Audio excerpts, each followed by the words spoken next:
Dropping the flavor.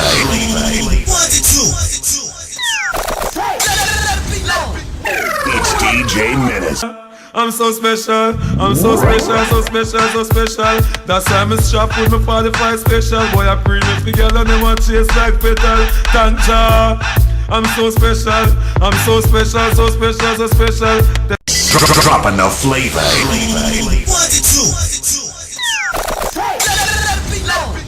It's DJ Menace.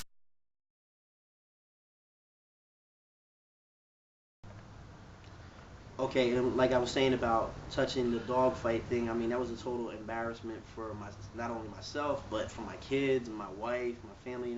Because my wife has her own business and she has a lot of friends that are people.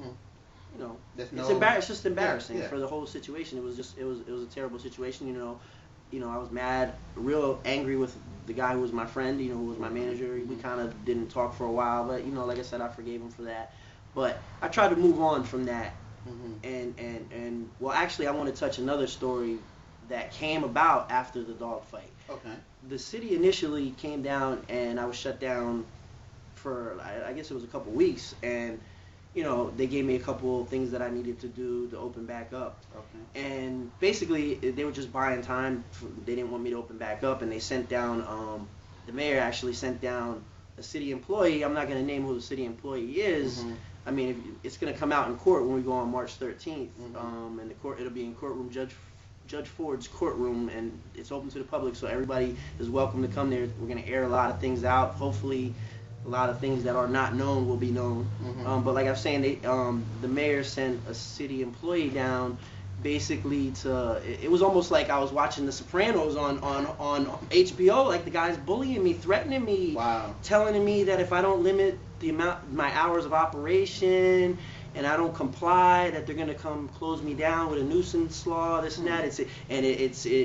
The mayor, he don't want. I was trying to set up a meeting. Can we work some things out to try to, I wanted to secure. Like I said, when things happen, I always try to correct the problem. Right. Whether it be security, whether it be anything. You know what I mean? So that's what I was attempting to do, but it was just this mafia type, try to scare me type thing, and that's not going to scare me because I grew up pretty much in the streets, and I'm not scared of being bullied, you know what I mean? So I wasn't bullied by it at all, and I didn't comply, and after that, basically, it was just like they sicked the wolves on me. Well, you couldn't even jaywalk in front of my business. They'd roll down here like it was a SWAT raid or something. Like anything to embarrass me or smear me. It was like a campaign just because I didn't cooperate. So you felt like you were targeted? I was definitely targeted, and that was because I guess maybe because I didn't back down and I didn't comply with some of the things that they wanted me to do. But some of the things they wanted me to do would have really crippled my business, because limiting my hours of operation would have crippled my business that I worked so hard to open and have. Well, tell me this. What is this about the after hours? I know a lot of people were asking, what is it with after hours? What's the fascination with after hours? Why do you need to be after hours? All right. I'll give you a couple reasons why I originally opened up as an after-hours club and a teen club. Okay. The first thing was, like I said, all my experiences at DJing in big cities and stuff like that. There was always, the clubs always closed late, and that the people that I grew up with, we always went to clubs and we stayed. They were open late in the big cities and stuff, and that's kind of like what my the group of people that I bothered with and were friends with. That's what we were used to. So, and as a businessman, I thought about it. Do I want to get a liquor license and try to compete with 50 other places, or do I corner the market and try to do something nobody else is really doing? Right. There was a couple other places that were doing what I was doing, but I didn't feel that they could compete with how I was going to do it. The same quality. The quality. Yeah. Okay. That's what that was just my opinion. So that's why, and another thing, at that time I didn't have the money for a liquor license also. Okay. So and there was a whole combination of things of why I did after hours and why I also did teen nights. Okay. I did teen nights because I remember when I was a teenager, and we had nowhere to go. There was no place to go for teenagers. So I wasn't going to get no business from adults because I didn't have an after hours license. I would get nobody between 9 and 2, you know, right. until the other places close, because naturally, you know, they're gonna go where the liquor's at. Right. So that was the whole thing in the after hours. So, you know, I decided to do teens early. Okay. So I did teen nights, so, you know, because I was young and I was in the streets, so I know how it is when you're a teen, when you don't have nowhere to go, you're out in the street causing trouble, you're doing this and that, you know. So I wish I would have had a place to go when I was a kid. So I said, you know what? I think this will work. You know, I did it as a business decision, you know, to make money, of course, but also to try to help some of these kids, like, because I know these kids didn't have nothing to do, and all they were doing was going out in the streets, making trouble.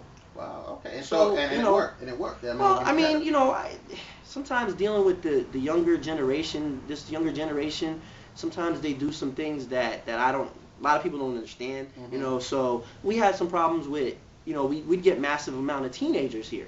So when we would let out, you know, we would try all kind of things, like only letting a certain amount out for, you know, don't want to let them all out at once because we didn't want no problems out in the streets. Right. But, you know, couple things did happen, and then I eventually did away with teen night because there was too many problems and the bad publicity I was getting, so I did away with it for a while. Okay. You know, and then I basically focused on the after hours. But I did occasional teenager events here and there. But I mean, even when I open back up, I still would like to do teenagers because I would, you know, as a teenager, I think they deserve a place to go that's, you know, for them. Yeah. That's fun.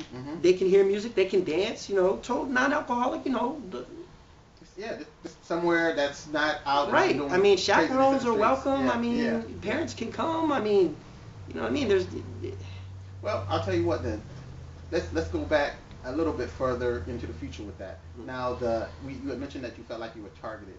Now, you know, and everybody knows the infamous situation where you were shut down by the city. Now, from your point of view, what exactly happened with that? Well, basically, it all started when I wouldn't comply with their efforts to try to get me to reduce the hours of operation. Okay. And it wasn't like I wasn't complying. Like, it's just that you have to look at it at my point of view. Okay. If you own a Burger King, just say for instance, and they want you to close at 8 p.m. or I don't know, whatever time is your busy time, and they say, well, we don't want you to open at that time.